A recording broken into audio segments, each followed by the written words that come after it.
Kadang kita itu berpikir kalau pinjol tersebut misalnya pinjol legal, berarti sudah jelas kalau digalbay pasti datangi desa lapangan. Lebih tepatnya, tidak aman untuk digabaikan. Tapi faktanya, apa kamu tahu? Ada beberapa pinjol yang sering dicap tidak aman buat digalbay ya. Lebih tepatnya, desa lapangan akan datang ke rumah kita, akan menagih secara langsung pihak ketiga datang ke rumah. Tapi justru pinjol-pinjol itu ternyata aman digabaikan. Dan yang lebih parahnya lagi, ternyata pinjol-pinjol tersebut itu pinjol yang sudah besar ataupun pinjol yang sudah tersor. Nah, jadi di video kali ini saya akan bongkar, yaitu pinjol-pinjol yang dicap tidak aman buat digalbay. Ternyata faktanya aman untuk digalbay.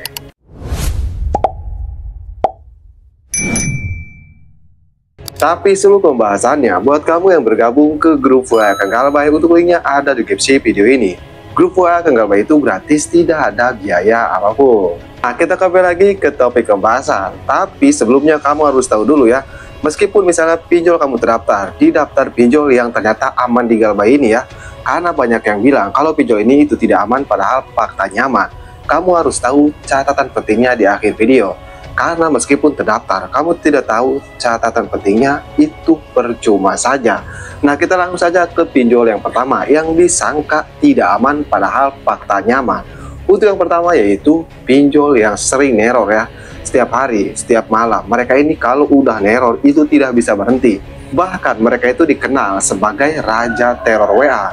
Nah, pinjol apakah itu? Yaitu pinjol EASY Cash. Hampir semua nasabah pinjam online atau hampir semua nasabah pinjol legal ya menganggap kalau EASY Cash ini itu tidak aman untuk digabaikan. Lebih tepatnya akan datang ke rumah nasabah.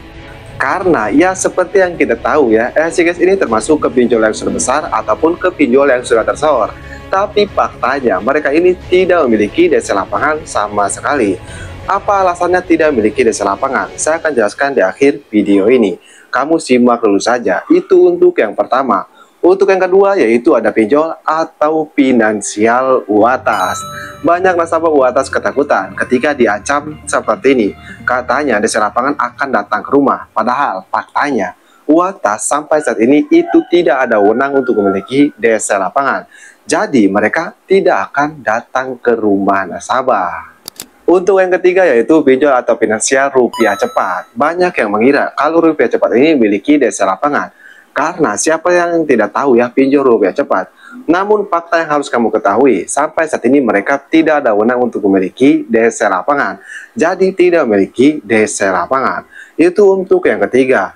Dan untuk yang keempat yaitu ada pinjol atau finansial ada pundi. Jangan salah ya, ada pundi ini meskipun termasuk ke pinjol yang sudah besar atau siapa sih yang tidak tahu pinjol ada pundi. Tapi mereka tidak memiliki desa lapangan sama sekali loh.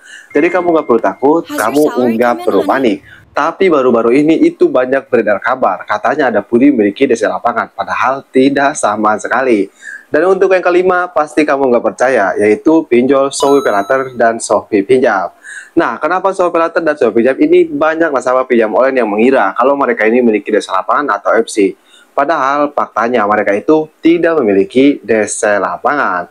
Untuk yang keenam yaitu ada pinjol atau finansial GoPay Pinjam. Nah, GoPay Pinjam atau ada juga yang PayLaternya ya, mereka ini tidak memiliki desa lapangan loh. Namun banyak nasabah GoPay ini ya itu ketakutan ketika mendengar kata desa lapangan atau diancam akan datang ke rumah. Padahal faktanya tidak memiliki desa lapangan sama sekali. Untuk yang ketujuh yaitu ada pinjol atau finansial. Untuk yang ketujuh yaitu ada pinjol atau finansial modal nasional. Modal nasional juga sama tidak memiliki desa lapangan. Untuk yang kedelapan ada pinjol atau finansial Indosako. Indosako juga sama tidak memiliki desa lapangan. Nah, jadi itulah pinjol yang dianggap tidak aman ya, karena mungkin pinjol yang sudah besar atau pinjol yang sudah tersor. Tapi faktanya mereka itu tidak memiliki desa lapangan sama sekali. Kenapa alasannya? Pinjol-pinjol yang sudah besar dan dianggap memiliki desa lapangan itu ternyata tidak memiliki desa lapangan.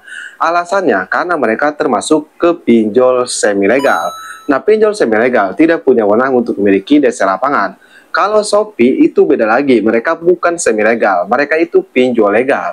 Tapi kok legal tidak memiliki dasar lapangan? Nah, beda lagi ya.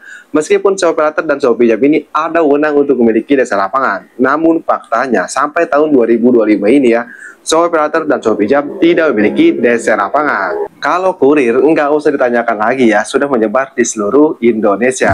Tapi kamu jangan senang dulu ya. Meskipun misalnya pinjol kamu terdaftar, kamu tahu kalau pinjol kamu aman, kamu jangan senang-senang. Karena ada beberapa catatan yang harus kamu lakukan, yaitu yang pertama hapus aplikasi, yang kedua ganti kartu HP, ganti WA ya, ganti email, ini sangat penting sekali. Dan untuk yang ketiga, kamu jangan pernah membaca pesan dari DC pinjol. Pesan apapun kamu biarkan aja, kamu abaikan, enggak usah dibaca. Itu catatan yang sangat penting sekali supaya mental kamu bisa aman, supaya kamu bisa tenang. Karena percuma saja kalau pinjolnya aman, tapi kalau mental kamu terganggu, itu percuma saja. Oke, jadi mungkin saja video saya mudah-mudahan bisa bermanfaat buat semua nasabah pinjam online ataupun buat semua nasabah pinjol legal yang menganggap kalau pinjol-pinjol tadi itu tidak aman untuk digalbaikan. Jadi itu jawabannya. Oke, saya Kang Galbay, sampai jumpa di video berikutnya.